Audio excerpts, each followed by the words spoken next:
Hello again.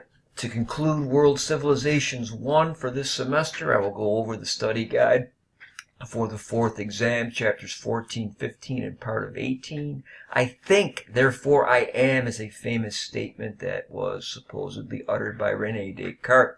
And deism, the belief that God was this master mechanic and that it was the job of human beings to discern these natural laws guarding and guiding this universe, is a big part of those beliefs. And the philosophes were the main group in France that was leading this intellectual revolution, the Enlightenment. Slavery existed in Africa long before the Europeans got there, ladies and gentlemen. Parliament and the Protestants triumphed over Catholicism and absolutism during England's glorious revolution. William and Mary took the throne from the Catholic King James. And this was a relatively bloodless coup, and that's why the British tend to call it glorious. Vasco da Gama was the first European to reach India. He went all the way around the bottom of Africa and kept going, whereas Diaz stopped and turned around.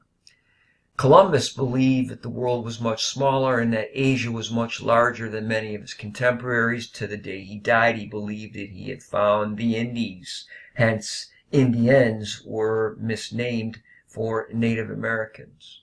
During the age of exploration by Europeans, the Dutch East India Company was one of the original joint stock companies that made unbelievable profits for their investors, and this attracted the big countries like England, France, and Spain, and eventually Portugal and the Netherlands were not as powerful as they were in the early 1600s and late 1500s.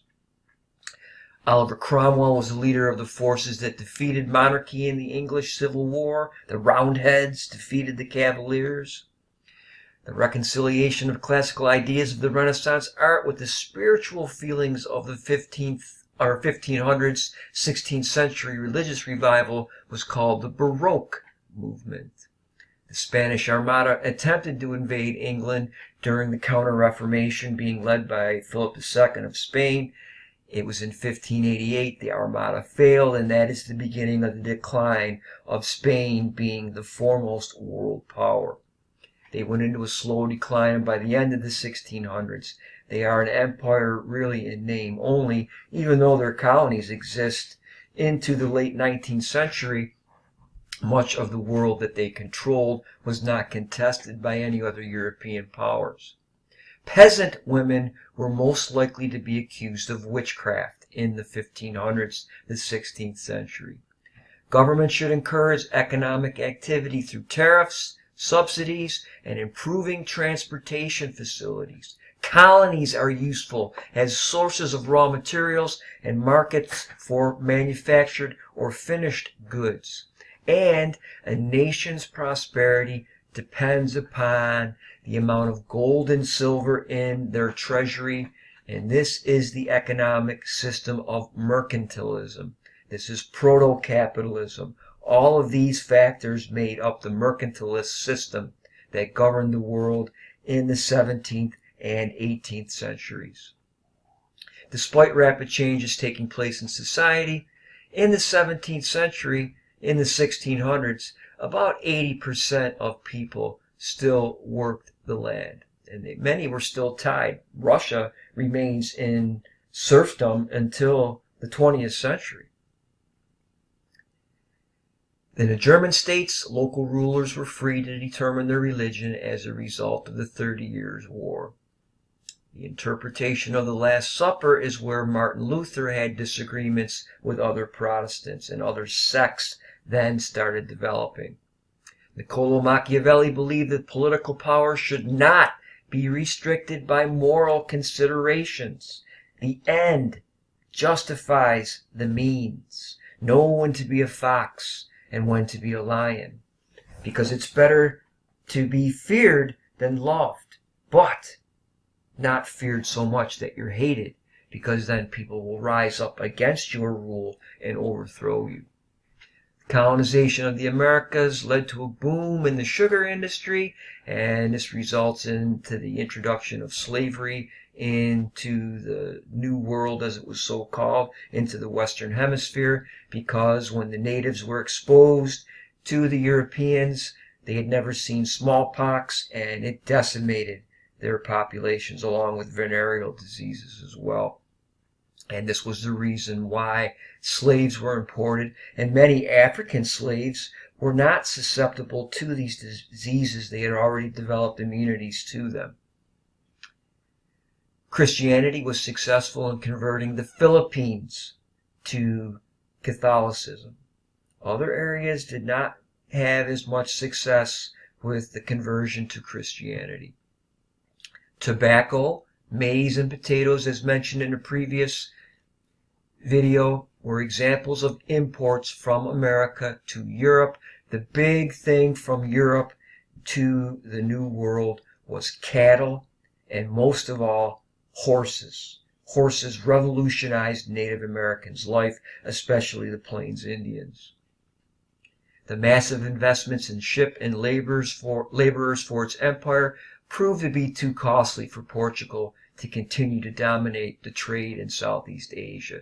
The spice trade was originally dominated by Muslim traders during the 12th, 13th, and 1400s. Again, that's where Chen Hua from China, who was a Muslim Chinese explorer, that was one of the reasons why those areas were also involved in the Islamic faith.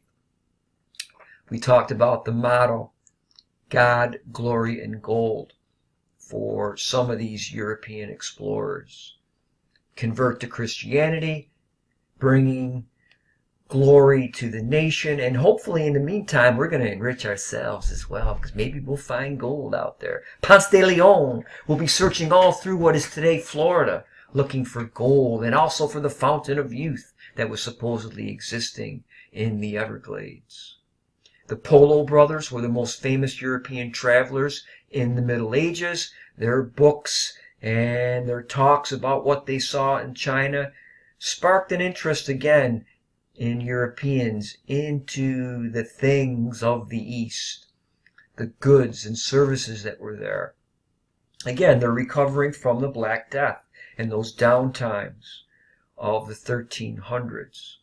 William Shakespeare best exemplified the golden age of English literature. Ignatius of Loyola founded the Society of Jesus during the Catholic Reformation. The Jesuits have extremely excellent education systems. If you get a chance to go to any of those universities, they're all very good and they're all very expensive. Mathematical law could explain all motion in the universe, a world machine, according to Isaac Newton. He invented the calculus to prove this. Deism was the belief of Voltaire. Heliocentric theory, or sun-centered theory, was proposed and confirmed later on by Nicholas Copernicus, the Polish astronomer.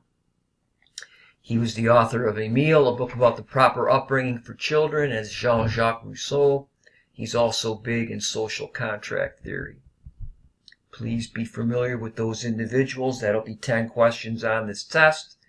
Out of the 50 that are on there, study that video on part of Chapter 18. Study this guide, and you will have no problems on exam number 4. You must come to class to take that. It will be announced.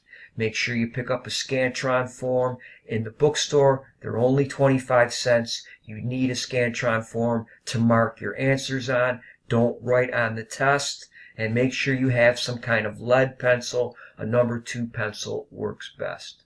Good luck.